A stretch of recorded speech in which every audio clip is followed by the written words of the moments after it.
Tunku Syikpasi tak lepas dari sejarah Aceh di PD. Selain sebagai Malikul Qadi di Kerajaan Aceh Darussalam, beliau juga memiliki peran penting semasa hidupnya, yang mesti ditelusuri jejaknya. Sebagai seorang waliullah, Tunku Syikpasi juga punya cerita unik dalam kehidupan sehari-hari. Seperti yang terjadi di sebuah desa kemukiman, tepatnya di Gampong Masjid Tungu, Kecamatan Simpang 3 PD. Kisah Tunku Syik berikut ini layaknya Nabi Sulaiman dengan para binatang pengikut setianya. Sekali waktu manakala Tunku Syikpasi sedang berwudu, tiba-tiba jatuhlah sebutir buah kelapa dari pokoknya. Tunku Syik mendongak ke atas, dan seketika pula melihat seekor tupai sedang mengunyah buah kelapa.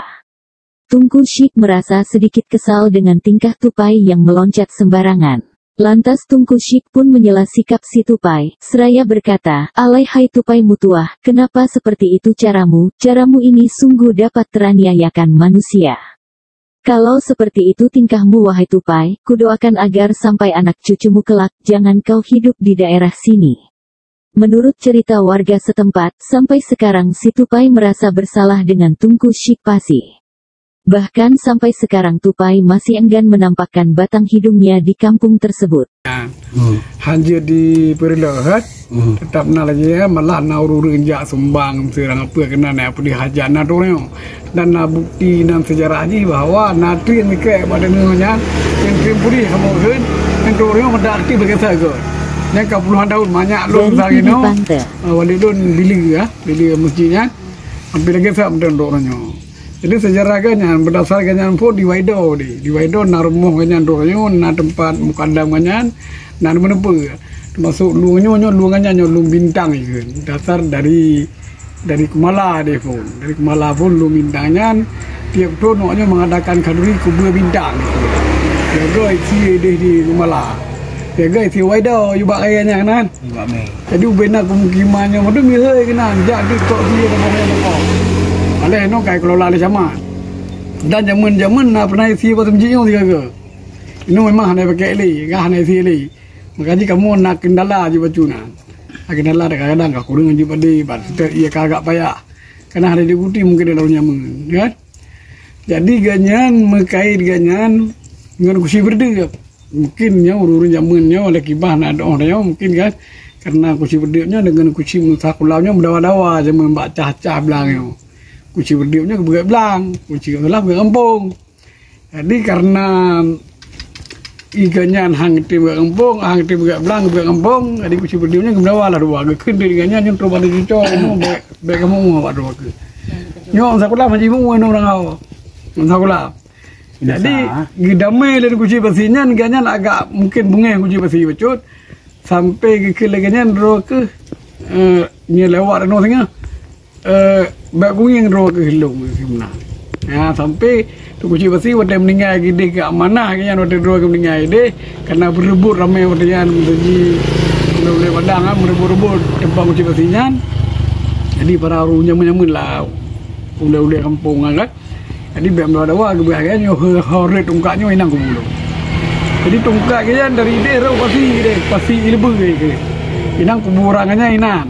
Nah di besi lebih jadi waktu di merek no truk kena di mele payah berdua nak baca berdiam waktu berdua baca berdiamnya kadah jenazahnya di melah pernah soh di kuda lebih gede bapak kuburannya bari tongkatnya jadi pak sempat semeji kanyan nya pak sebab wate kanyannya wate semangan sebayang ini kampung nak pergi tapi nak jejak kan pasti gede pasti Waido sinjahainan.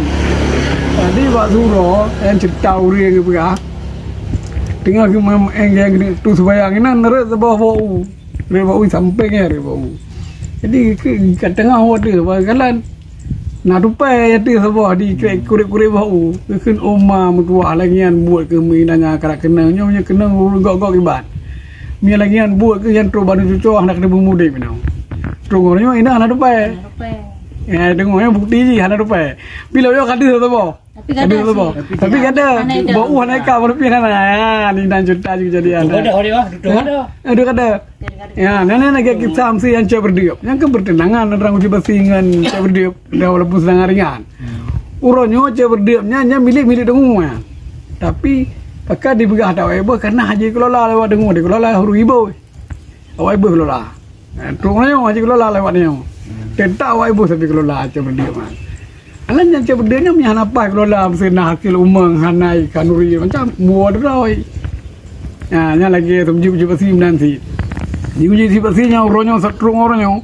So pun ganggu mesin-mesinnya tepung kulah medang kulah itu bayangkan ya pok. Nya bisa sakit. Dah sah. Bersah berberunya ini ya buka kulam renang lah nya mana-mana. Ya mana-mana muria-ria nan ubi kumau mata tu. Kumau mata. Ya dah kan walaupun mesti dah berahkan memang kenyataan ini buat. Nah, mereka yang orang ni sejarah aku jadi kasih. Selain itu, di Gampong tersebut terdapat sebuah masjid yang masih utuh yang dibangun Tunku Syik pada masa zaman dulu. Masjid itu nampak begitu indah dengan gaya arsitektur klasik. Ukiran-ukiran menandakan bahwa masjid itu dipenuhi dengan ukiran seni pahat tempo dulu. Di dalamnya terdapat sebuah batang bambu atau purih yang dijadikan sebagai bukti sejarah keagungan para muazin mengumandangkan azan ketika tibanya waktu salat 5 waktu. Tungu merupakan daerah lintas yang sering digunakan Tunku saat mensiarkan Islam. Daerah tersebut juga merupakan jalur tempuh petanduan mayat Tunku kala ia mangkat pulang ke Ilahi Rabi.